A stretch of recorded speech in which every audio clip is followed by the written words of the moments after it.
So we got a moon behind us. Yeah. We picked, I mean, talk about down to the fucking wire here.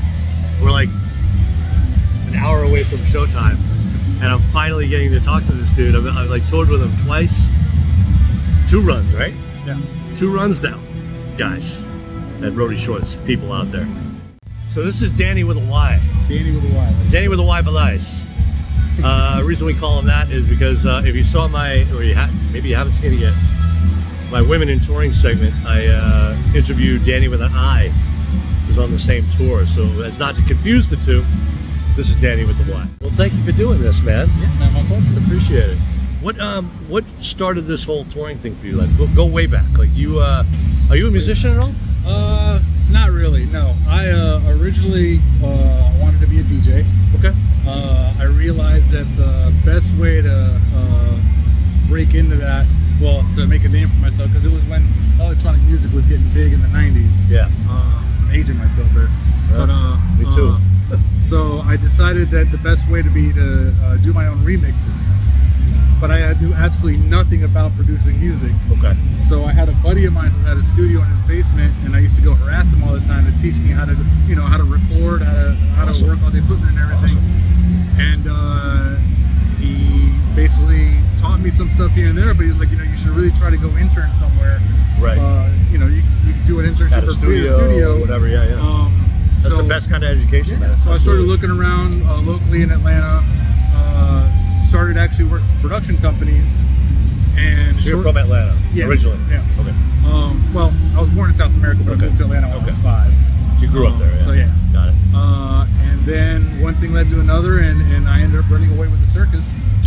I did Ringling Brothers for 6 years. And like the literal circus people. Yeah. Yeah. And so what did you do, sound for them? Yeah. Okay.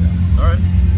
Started out as a lighting guy because they didn't have any audio positions available. Okay. But they promised me as soon as an audio position opened up, I'd transfer over, and it only took 6 months. Wow. All right. Which was better fit for me. It was. I mean, it's gotta be different than rock touring, obviously. Oh yeah. More, 3 times the work, about 1/10 of the pay. Okay. But it was a great place to cut my teeth. Yeah. I got to travel around, got to know the venues, got to make a lot of contacts. So, and that's actually how I got into concert touring. Is one of the guys that worked for me in the audio department for the circus. Okay. Got hooked up with 8th Day Sound and told me if I'm ever interested in jumping ship and going over to concert touring, they hit him up. Sweet. So I did. That's great. A couple years later, here I am. I say a couple, it's been like 14 years. 14 years now. There you go, people. There you go. So yeah, I mean, paying your dues, man, and taking. I ask people all the time, actually, what piece of advice can you give people that are coming up and that want to do what you do? Now you've been in audio, but every position really. Like if you can go out and pretty much everybody agrees, if you can go out and just volunteer to do this for this person or that for that person, and you do a good job at it, they're going to recommend you something else. Yeah. And it just kind of goes like that. No, the hustle is definitely one of the most important things. You have to have that sense of urgency and attention. Right. And not just learn your gig, but learn as much as you can about the entire gig. Right. So that makes you more valuable. And I think that when you're touring around with 9 other people, 10, 12 other people on the same bus, it makes it a lot easier on everybody when they know that you have their back and that you're a reliable individual. Yeah. It brings the stress level down. Hell yeah. So you are the audio technician on this Bush tour. Correct. But you had to assume the lead role for a gig on this run. Yes, I did. Yes. He's doing monitor tech position on this one, but you had to become the monitor engineer. Oh, we got Limp Bizkit warming up behind us. Yeah. Right on. Woo. So I'm assuming though, because of your background, you've held that main monitor position before. Yeah. And have you done front of house too, or just? The only time I've done front of house, I did front of house for the circus. Okay. whole different beast. Yeah. And then I've done front of house one other time for Talib Kweli, but that was due to some miscommunication because Okay. I'd been his monitor engineer on a Macklemore run, and then his tour manager hit me up asking me if I could cover a show for them in Vegas. Yep. I said yes, assuming it was also to be his monitor engineer. I showed up and they told me no, we need a front of house guy. Okay. So I did that. Awesome. Awesome. You know, what do you think the most difficult part of your job is? Honestly, As a monitor tech. Yeah. As a monitor tech, Yeah. I think it's just keeping up with the gear, really, because there's constantly new stuff coming out, things being updated, things being changed, new protocols. You know, going from Matty to Opticore to Dante, just keeping up on educating yourself on everything. You know, Right. It's not easy for us to go out and do training seminars and do this and that. So it's just staying on top of the latest and greatest, and just, you know, you don't want to. It's very easy to fall into a routine or a pocket of comfort, and then you come across something you don't know at the worst possible moment. Right. Yeah. What's the just tell them a little bit what your main duties are on a tour like this. On a tour like this, just looking after the engineer, making sure monitor world is set up, everything's patched correctly. I think the biggest thing the biggest responsibility I have on this tour is RF, just making sure everything's clean and solid and good to go. Yeah. Yep. So what's your favorite thing about touring? Well, now my favorite thing about touring is just catching up with the friends that I made over the years of touring. Okay. Seeing them on the road. Yeah. Yeah. Okay.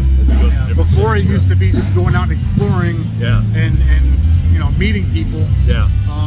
Because I learned the first few years of touring, I was very homesick, very lonely. Yeah. And then I learned quickly that if you go out and find small pockets of the city to make your own, like that's your bubble. Whenever I travel there, Yeah. this is my usual restaurant, this is my usual bar. You get to make friends, and then all of a sudden the road's not so lonely because wherever you go, you know somebody. Now you know somebody. Wherever you go, you have your spot. Sure. And it just makes it a little easier. Awesome. What do you? Is there anything you don't like about it?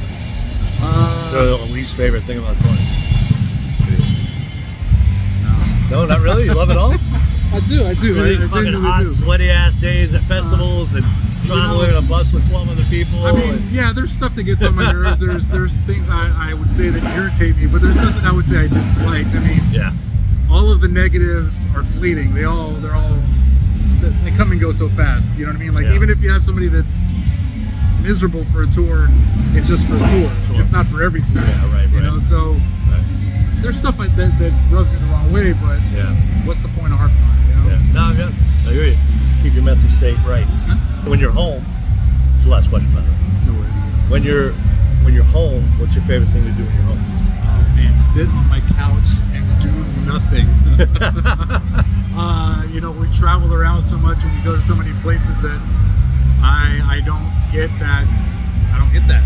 You know, I mean, even there's a difference between sitting at home on my couch watching my TV to sitting in a hotel room. You know, like even sitting in a hotel room all day, it gets tiresome and you know. But there's nothing like home. You know. Absolutely. No, so, absolutely. Yeah. I mean, I go home and I don't have to go out the front door for a week if I don't want to. Right. You know? It's fantastic. Yeah, I feel the same way. There's always, for me, and I've said this in other videos, there's a decompression period when I get home. I need to kind of reacclimate to what's going on over here. You know, and sometimes you're not even long enough to do that. Yeah. So you're still living out of your suitcase, and then you're back out the door to the next gig. I mean, kind of like this, because you know, in the 10 days we're leaving again, right? Yeah. So when this is done, we got to do a couple more shows, and then another one off. We'll home for a couple days, go do another one off. But then we have the big. Are you doing something in October? Right now, no. I'm trying to take as much of October off. So we'll have a month off. Yeah. Right on. Well, I appreciate we finally got this in. I was so dying to do this. So I'm glad you found it. I know you got your girl out and you guys trying to spend some time together, but I'm glad you did this with me. Likewise. I Thank you for the invitation. This was the first guy that really kind of, you know, when I jumped in on Bush. Was it your first Bush run as well? think that's why we connected in the beginning too. Is that we were both kind of the newbies on the crew. That's right. And yeah, he's a solid dude. Solid dude. Thank you. Thank you. My pleasure. Right on, bro. Thanks.